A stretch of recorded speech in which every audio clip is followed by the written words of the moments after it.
अस्सलामुअलैकुम। Mohammad Azhar Siddique political diaries में हाजिर खिदमत है। इरफान हाशमी आज भी हमारे साथ मौजूद नहीं। कुछ लेक्चर चल रहे हैं और उनकी मसरूफ़ियत बहुत ज़्यादा है वहाँ। कुछ प्लानिंग कर रहे हैं कि टाइमली एडजस्टमेंट हो सके और हम बाकायदा रेगुलरली आपको इकट्ठे प्रोग्राम पे नज़र आ सकें। दो तीन इश्यूज़ है जिस पे बात बहुत ज़रूरी होनी है। एक तो अफ़गानिस्तान में मौजूदा जो हालात चल रहे हैं, अशरफ गनी के हाथ से मामलात निकल रहे हैं और तालिबान जिस तेज़ी से पेशकदमी कर रहे हैं वो काबुल के करीब तकरीबन पहुंच चुके हैं और आने वाले दिनों में नज़र यही आ रहा है कि अशरफ गनी के लिए बड़े मुश्किल हालात पैदा होंगे। भारत जो हालात देख रहा है वो आपके सामने है, मुंह की खानी पड़ी है। बड़ी इन्वेस्टमेंट की थी इन सब ने, लेकिन जो रब चाहता है मेरा वही होता है। दूसरा जो इशू, इस पे तफसीली बात करनी है मैंने, जब हम इकट्ठे होंगे या इस पे एक अलहदा प्रोग्राम, हम क्या क्या डेवलपमेंट हो रही हैं, किस किस सूबे में क्या कुछ हो गया है, उस पर तफसीली बातें करनी है हमने। अभी जो आपके साथ जो अहम इशू डिस्कस करना है वो यही अफ़गानिस्तान से रिलेटेड मामलात हैं और जो हालात चल रहे हैं, पाकिस्तान पे बहुत प्रेशर आने वाला है। ये तो अच्छा हुआ कि बाढ़ तकरीबन मुकम्मल होने के करीब है और नकलो हरकत इतनी आसान नहीं होगी, लेकिन तालिबान या बाकी लोग या अफ़गानिस्तान, टोटल प्रेशर पाकिस्तान पे है। पहले हम भुगत रहे हैं, आगे भी हालात और वाक़यात ऐसे होंगे। बड़ा अहम इशू है कल की गुफ्तगू। कल इन कैमरा ब्रीफिंग जो chief of the army staff general Qamar Javed Bajwa साहब, DGISI, DGC, DGISPR और कॉलम निगार, एंकर्स, कुछ डिप्लोमेट्स, रिटायर्ड जनरल, ये सब के साथ इन हाउस ब्रीफिंग थी, इन कैमरा ब्रीफिंग थी आप कह दें, जो अफ़गानिस्तान में मौजूदा हालात है उस कॉन्टेक्स्ट में थी, बड़ी ज़रूरी थी। और पाकिस्तानी फ़ौज पाकिस्तान के लिए दिन रात कुर्बानियाँ देने के लिए तैयार बैठी है और आने वाले हालात और वाक़यात को देखते हुए जो लाएअमल तय करना है उसकी स्ट्रेटजी बाकायदा तय की जा रही है। और उसमें ज़हनी तौर पर आप ये ज़हन में रखिएगा कि हालात व वाक़यात बेहतरी की तरफ जाएंगे और आपकी फ़ौज और इदारे आपकी हिफाजत के लिए हमा वक्त तैयार खड़े हैं। चूँकि वहाँ हालात ऐसे थे, अब मैं बड़ी इज़्ज़त करता हूँ जनरल एजाज़ अवान साहब की, रिटायर्ड जनरल एजाज़ अवान साहब की। हामिद मीर ने जो झूठ बोले, जो फ्रॉड और फ्रे पोर्ट्रे किया, उससे बड़ी बददिली फैली है पाकिस्तानी फ़ौज के अंदर भी। यानी एक आदमी झूठ पे झूठ बोल रहा है, ज़बान दराजी कर रहा है, आर्टिकल 19 की खिलाफ वर्जी कर रहा है, सरेआम खिलाफ वर्जी कर रहा है और हुकूमत वक्त भी उसकी ज़ुबान बंद नहीं कर सकी। ज़ुबान बंद करने से मुराद है जो आइनी हक़ और कानूनी तरीक़ाकार है। और ये तो आपको पता है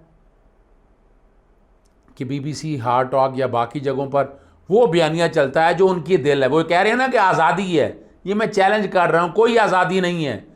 वो एक लिखे पड़े हुए एजेंडे पर चलते हैं और उस एजेंडे पर अमल दरामद करते हैं। यानी हामिद मीर क्या कोई इतना अहम आदमी था कि जिसका इंटरव्यू, और कमाल की बात है स्टूडियो में इंटरव्यू नहीं लिया। स्टीफन साकर ने स्टूडियो में इंटरव्यू नहीं लिया, इतनी हिम्मत थी, गट्स, उसको इंटरव्यू सामने 1-to-1 इंटरव्यू लेना चाहिए था और पूरी तैयारी के साथ आना चाहिए था। यानी एक इतना बड़ा एंकर उनका हो कि और तैयारी ना होने के बराबर है और पूरा मौका दिया हामिद मीर को इदारों को बहस करने का। 5th जनरेशन वॉर का ये हिस्सा है, ये ज़हनी तौर पर आप जहन में रख लें। और तकलीफ़ और दिक्कत यही है, बड़ा दुख और अफसोस इस कॉन्टेक्स्ट में हुआ। और वहाँ जंग और जियो ग्रुप की तरफ से सलीम साफ़ी मौजूद थे और अज़हर साहब मौजूद थे। मैं नहीं समझता, इतने कमज़ोर नहीं हम, हाथों में चूड़ियाँ नहीं पहनी पाकिस्तानी कौम ने। हामिद जैसे लोगों से निपटना जानते हैं। अब तो झूठ इतना बोल के क्या बात रह गई है। और जनरल जाज़वान साहब ने बड़ी सख्त बातें की वहाँ पर, और करनी चाहिए थी। एक्स सर्विसमैन के हवाले से उन्हें रिप्रेजेंट होते हुए, यानी बहैसियत पाकिस्तानी हमारा खून खौल रहा है। हम लोग, यानी मैं, हर एक लोगों के जवाब देना पड़ रहे हैं कि इसकी जुर्रत कैसे है। यानी आंखों में धूल झून के, झूठ बोल के, हर जो उसने बातें की हैं उसके सारे झूठ देख लें। इमरान खान की गवर्नमेंट जाने के लिए पीडीएम, मौलाना फजलुर रहमान, शहबाज शरीफ, यानी क्या क्या कुछ जो बातें उन्होंने की, सारी की सारी मुंह की खानी पड़ी। लेकिन हैरानकुन बात है, पैमरा वो एक्शन ना ले सकी ना, और ना ख़ास तौर पर जो आर्टिकल लिखते रहे CPN, अपना जो इदारे हैं, काउंसिल ऑफ न्यूज़पेपर एडिटर्स वगैरह के, कोई एक्शन किसी ने नहीं लिया। और हर कोई उसको प्रोटेक्ट करने की बात कर रहा है। प्रोटेक्ट इस बात क्या करना है? प्रोटेक्ट तो उसको करते हैं जो आर्टिकल 19 के फ्रेज में रहकर बात करे, जो फ्रेंडली रिलेशन, मोरालिटी, डिसेंसी, तौहीन अदलिया के ऊपर, प्रवोक करना जराइम के ऊपर बात करे उसको, यानी झूठ बोल रहा है और वह वांगे दाखिल झूठ बोल रहा है। और वो सारे के सारे 12 झूठ मैंने अपने प्रोग्राम में आपको बता दिए। सलीम साफ़ी ने फिर वहाँ पर यंग जियोग्राफर के बड़ा क्लैरिटी के साथ बात कही। उन्होंने कहा जी हम, और उन्होंने माना कि हमने, चूँकि उनके प्रोग्राम ऐसे हैं, जो बातें ऐसी हैं जो चलाई नहीं जा सकती। मौजूदगी में, अज़हर की मौजूदगी में भी ये बात बड़ी क्लैरिटी के साथ हुई। ये जंग और जियो का अपना ज़ाती फैसला है, यही हम कहते हैं। और बड़ा दुख और अफसोस का मकाम है। BBC से ये तवक्को, बहरहाल तवक्को तो यही की जा सकती है कि BBC टारगेटेड प्रोग्राम करता है, वन साइडेड प्रोग्राम करता है, और उसका मकसद जो है, उसका मकसद ये नहीं है। पाकिस्तानी कौम भी दर्द दिल रखती है, उन्हें भी तकलीफ़ और दिक्कत होती है, उन्हें भी परेशानी होती है। ये जो बातें हो रही हैं, ये क्या ये बातें काबिल माफ़ी हैं? ये बिल्कुल काबिल माफ़ी नहीं है ये बातें। इन बातों को यानी ज़रा सोचना है, देखना है, और यही बातें बड़ी क्लैरिटी के साथ हैं। और जियो और जंग जो है, हामिद मीर के बयानियों को सपोर्ट नहीं करता। उन्होंने बड़ा वाज़ेह तौर पर ये बात आकर कही, उन लोगों ने मौजूदगी में ये बात की कि बिल्कुल सपोर्ट नहीं करता। सलीम साफ़ी ने कहा मैंने कोई ट्विटर आप बता दें जो बातें की हैं उसकी फेवर में, को ये बात तो हकीकत है। और हामिद मीर के साथ बड़ी कोशिश की उन्होंने सहाफ़ियों को निकालने की।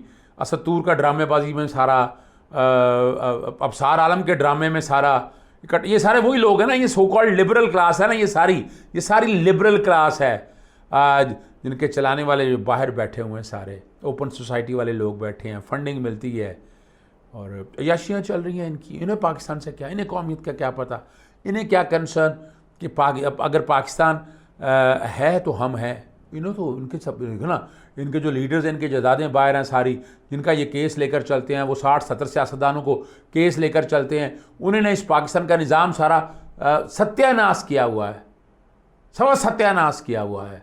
उन चीज़ों को अगर सामने रख कर देखें तो ये बात बड़ी वाज़ेह तौर पर क्लैरिटी के साथ सख्त बातें भी हुई हैं। आपस में जब खाने की टेबल पे रिफ्रेशमेंट के तौर पर जब एजाज अमान और जनरल एजाज अमान और सलीम साफ़ी में दरमियान बड़ी बातें हुई हैं, और ये सारी रिकॉर्ड पे चीज़ें हैं। और अलग बात है जो कि इन कैमरा ब्रीफिंग थी, आपके सामने हालात और वाक़यात आ जाएंगे। लेकिन एक बात बड़ी वावसूख ज़राए से कहता हूँ, ये बात वहाँ जियो और जंग की इंतज़ामिया यकीन दहानी के साथ कि किसी का प्रेशर नहीं, किसी इदारे का प्रेशर नहीं है।